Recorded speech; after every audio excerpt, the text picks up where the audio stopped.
नमस्कार, stories of Bharat में आपका स्वागत है। हिमालय पर्वत की एक बड़ी पवित्र गुफा थी और उस गुफा के निकट ही गंगा जी बहती थी। एक बार देव ऋषि नारद विचरण करते हुए वहां आ पहुंचे। वह परम पवित्र गुफा नारद जी को अत्यंत सुहावनी लगी। वहां का मनोरम प्राकृतिक दृश्य, पर्वत, नदी और वन देख उनके हृदय में श्री हरि विष्णु की भक्ति अत्यंत बलवती हो उठी और देव ऋषि नारद वहीं बैठकर तपस्या में लीन हो गए। इंद्र नारद की तपस्या से घबरा गए। उन्हें हमेशा की तरह अपना सिंहासन व स्वर्ग खोने का डर सताने लगा। इसलिए इंद्र ने नारद की तपस्या भंग करने के लिए कामदेव को उनके पास भेज दिया। वहां पहुंच कामदेव ने अपनी माया से वसंत ऋतु को उत्पन्न कर दिया।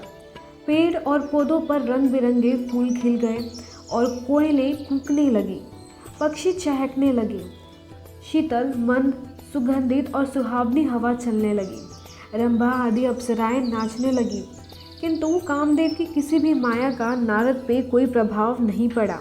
तब कामदेव को डर सताने लगा कि कहीं नारद क्रोध में आकर मुझे श्राप न दे दें। जैसे ही नारद ने अपनी आंखें खोली, उसी क्षण कामदेव ने उनसे क्षमा मांगी। नारद मुनि को तनिक भी क्रोध नहीं आया और उन्होंने शीघ्र ही कामदेव को क्षमा कर दिया। कामदेव प्रसन्न होकर वहां से चले गए।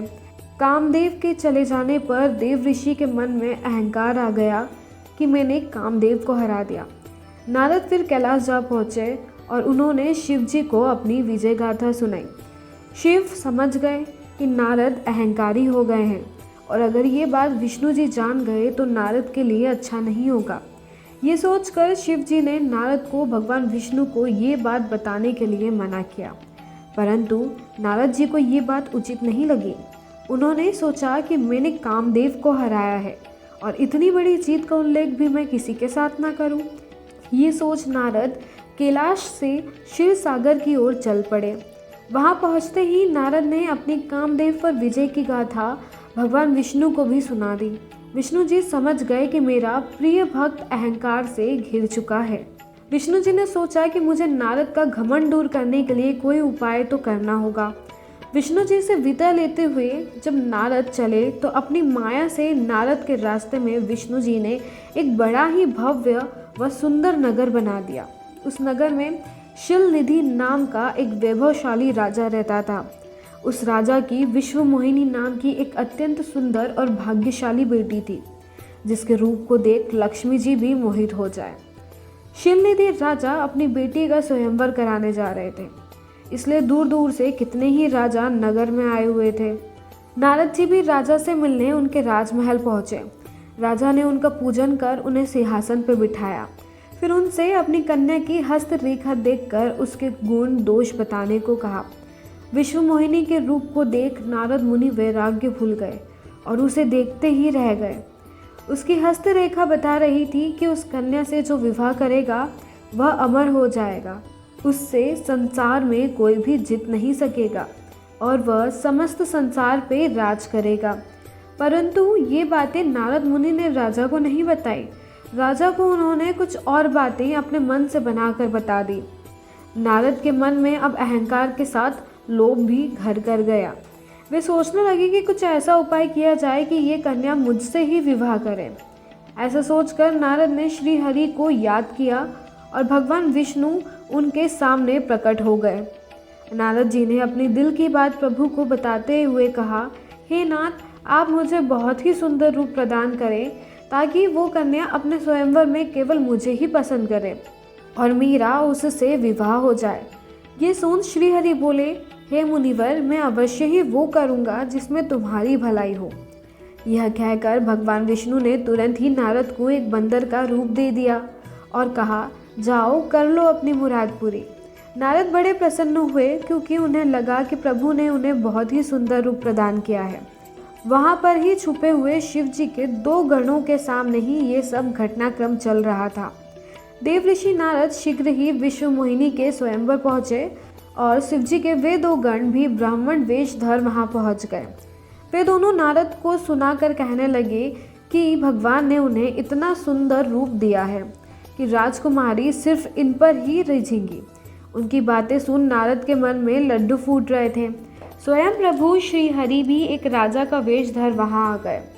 स्वयंवर शुरू हुआ और विश्व मोहिनी ने नारद की तरफ देखा भी नहीं।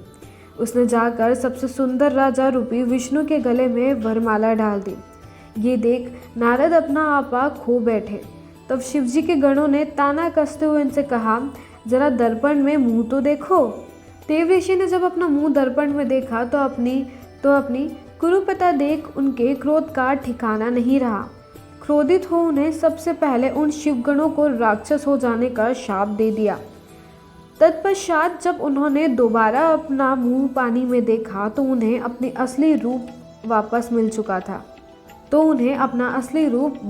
चुका था। श्रीहरि के ऊपर उन्हें बड़ा क्रोध आ रहा था, क्योंकि उनकी वजह से ही नारद की इतनी जग हंसाई हुई। भगवान विष्णु से मिलने के लिए नारद जी चले तो रास्ते में ही उन्हें प्रभु के दर्शन हो गए और उनके साथ देवी लक्ष्मी और विश्व मोहिनी भी थी। उन्हें देखते ही नारद उन पे बरस पड़े। नारद ने क्रोध में उनसे कहा, आप किसी दूसरे की खुशी देख ही नहीं सकते।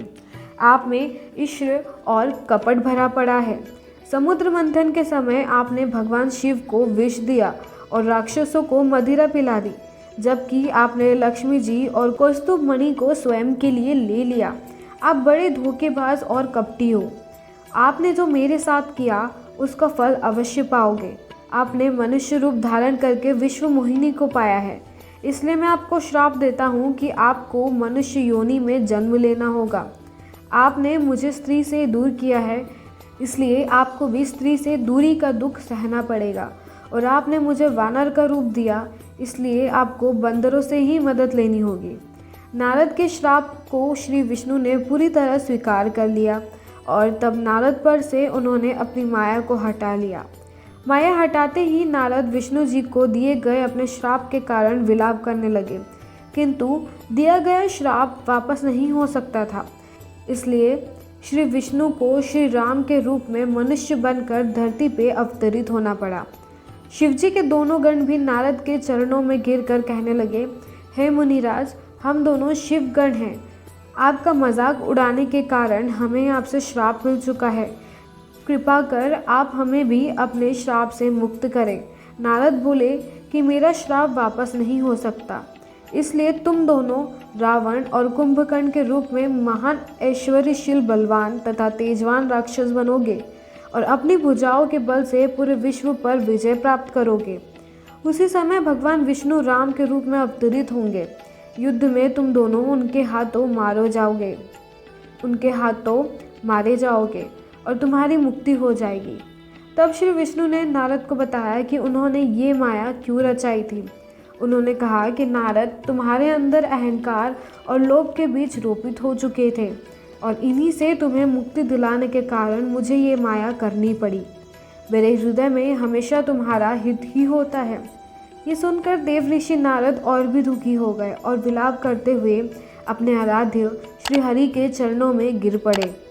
भगवान विष्णु ने उन्हें उठाया और स्नेहपूर्वक अपने गले लगाया। ओम नमो नारायण।